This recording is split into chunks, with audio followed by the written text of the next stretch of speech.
26,000 शिक्षकों की, उससे पहले या तो आप जेटेट का परीक्षा करवा लीजिए और नहीं तो फिर सीटेट को यहाँ पर मान्यता दे करके वैसे बच्चों को भी शामिल कर लीजिए जिन्होंने CTET, central teachers eligibility test, जो भारत सरकार की सबसे कठिन शिक्षक पात्रता परीक्षा होती है, उसको हम लोग क्वालिफाई किए हैं, उनको मौका इसमें दीजिए। क्योंकि राज्य गठन के बाद अभी तक मात्र 2 बार 2013 और 2016 जेटेट की परीक्षा हुई है, उसके बाद हुई ही नहीं है। आपने खुद नियम बनाया है कि आपको हर साल जो है अनिवार्य है, जो प्राधिकार है आपका जेक, झारखंड एकेडमिक काउंसिल, उसको हर साल जो है कम से कम एक बार जो है लेना चाहिए।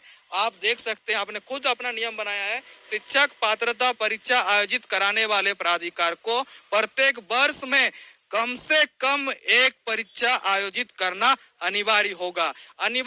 खुद लिख रहे हैं और उस नियम को पालन क्यों नहीं कर रहे हैं? फिर शिक्षा मंत्री को एक ये है, आशंका है कि ये सीटेट पास करने वाले ज्यादातर लोग बाहरी हैं, खतियानी नहीं हैं, इसलिए वो लोग बाहर आ जाएंगे, बाहर के लोग।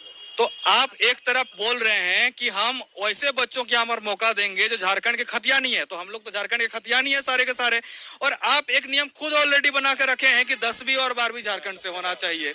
तो आप करना क्या चाहते हैं? अभी जो 26,000 शिक्षकों की नियुक्ति लाने जा रहे हैं, आप तो 1932 अभी लगाए नहीं है, तो मतलब 1932 नहीं लगा के आप बाहरी बच्चों को नौकरी देने जा रहे हैं। तो फिर बाहरी बच्चों को आप नौकरी देकर क्या साबित करना चाहते हैं? झारखंड के बच्चों को तो नौकरी नहीं होगा।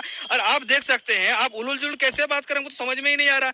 आप खुद नियम खुद आपका देखिए, जो शिक्षक नियुक्ति बहाली प्रक्रिया के लिए जो नियमावली निकला है, उसमें लिखा हुआ है कि अभ्यर्थी को मैट्रिक कक्षा एवं इंटरमीडिएट कक्षा झारखंड राज्य में अवस्थित मान्यता प्राप्त शैक्षणिक संस्थान से उत्तीर्ण होना अनिवार्य होगा। तो अगर अनिवार्य होगा, मैट्रिक यहाँ से किए होंगे, इंटर किए होंगे, तो राज्य के ही बच्चे होंगे। और इसके अलावा आप और एक नियम यहाँ पर बनाने जा रहे हैं कि भारत का नागरिक और झारखंड राज्य के निवासी ही इसमें आवेदन करेंगे। तो नियम क्यों नहीं बना रहे? बनाइए, और 1932 को लगाना है तो लगाइए, लेकिन जल्दी लगाइए, तभी हम लोग जो झारखंडी बच्चे हैं जो सीटेट क्वालिफाइड है, उनको यहाँ पर राज्य में मौका मिलेगा। हमको ये चाहिए।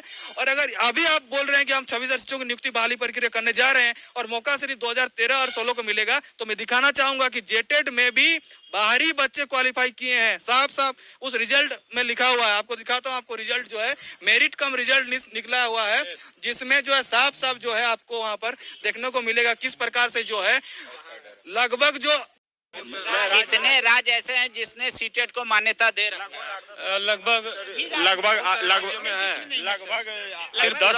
लगभग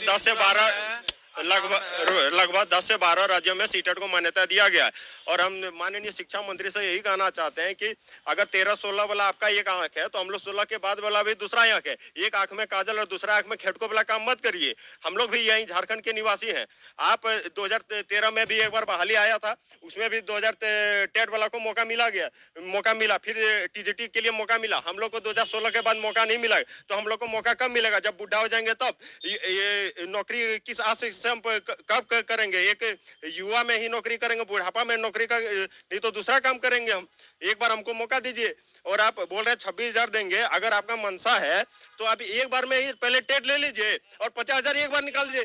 ये अल्फा भी क्या कर रहे हैं कि पहले 24,000 निकालेंगे, फिर 25,000 निकालेंगे। हम कहते हैं जो 13 और 16 वाला आपका मौसार फूफा जी तो है नहीं कि हम यही लोग को पहले देंगे। हम लोग भी तो यही के हैं, पहले हम लोग इक्वली बनाइए। या फिर आप चाहते हैं कि नहीं यही लोग को देंगे, और आप जो बोलते हैं कि मेरा इतना धरा हुआ है तो ये पात्रता परीक्षा है ना, नौकरी के लिए एलिजिबल नहीं ना कि धरा हुआ है। और उसके बाद अगर आप बोलते हैं धरा हुआ है, उसके बाद अगर आप इस तरह करिएगा कि नहीं पहले इसको कंप्लीट करेंगे, तब तो ये 2030 तक कंप्लीट होगा। तब आप बीएड कॉलेज जितना भी संस्थान है, 130 बीएड कॉलेज झारखंड में है, उसको बंद कर दीजिए। उसके कि नहीं, जब तक 50,000 कंप्लीट नहीं हो जाता सबको हम नौकरी नहीं दे लेते हैं, तब तक बीएड करना ही नहीं कोई नहीं पा रहा है। आप लोग कब से आंदोलन का दिन और मुकर्रर किए हैं और क्या कुछ करेंगे? देखिए, हम लोग का 10 नवंबर कल जो है सुबह 10 बजे से हम लोग का जो है महाआंदोलन के लिए हम लोग यहाँ सभी छात्र जो है राज्य भर से हर एक जिले से छात्र आ रहे हैं। और 2-3 दिन से पहले से ही बहुत सारे लोग आ भी चुके हैं, बहुत सारे ने पहले से ही टिकट बुक कर लिया है। और कल सुबह 10 बजे से हम लोग धरना प्रदर्शन देंगे। कहाँ पर धरना? राजभवन के समक्ष जो है जाकिर हुसैन पार्क है, वहां पर हम लोग जितने भी छात्र राज्य के सीटेट के अभ्यर्थी हैं, हम लोग सभी वहां पर उपस्थित होंगे। और हम लोग का मांग बस यही है कि आप या तो पहले जेटेट परीक्षा का आयोजन करवा लीजिए और नहीं तो राज्य में सीटेट को मान्यता दीजिए। तो सीटेट अभ्यर्थियों का झारखंड में जोरदार प्रदर्शन हो रहा है। बिल्कुल आप लोग यदि सीटेट के अभ्यर्थी हैं तो इस प्रोटेस्ट में ज़रूर भाग लें। ये राजभवन के समीप जाकिर हुसैन पार्क में कल 10 नवंबर को ये आंदोलन होना है और ये फिजिकली आंदोलन होगा। देखिए किस तरह से झारखंड के शिक्षा मंत्री को क्या कुछ कहा है इन अभ्यर्थियों ने, सुनिए। को भी तब मान्यता दे दे सीटेट की तरह। टेट जो पास होंगे बच्चे वो भी जाएंगे केंद्रीय विद्यालय, आर्मी स्कूल और ये सब में पढ़ाएंगे। क्या हमको प्रॉब्लम है? बोले कोई प्रॉब्लम। तो सबसे पहले कि ये दुर्भाग्य की बात है कि उनका इस तरह का सवाल रहता है। अगर उनके पास नॉलेज होता और सीटेट और जेटेट और सेंट्रल और स्टेट समझ में आता तो इस तरह का सवाल नहीं कर पाते। बिल्कुल यही बात है। वो कह रहे हैं मेरे पास ऑलरेडी भरा हुआ है, 26,000 हमको चाहिए शिक्षक। बोले मेरे पास बहुत सारा टेट पास बच्चा है, इसलिए अब हमको सीटेट का जरूरत तो नहीं है। सर ये है कि देखिए अभी जो जेपीएससी का एग्जाम हुआ 252 कैंडिडेट का सिर्फ चुनाव करना था। 252 में लगभग 4 यदि आप चैनल पर पहली बार जुड़े हैं तो चैनल को ज़रूर सब्सक्राइब करें और वीडियो से अधिक शेयर ज़रूर कर दें। Thank you for watching.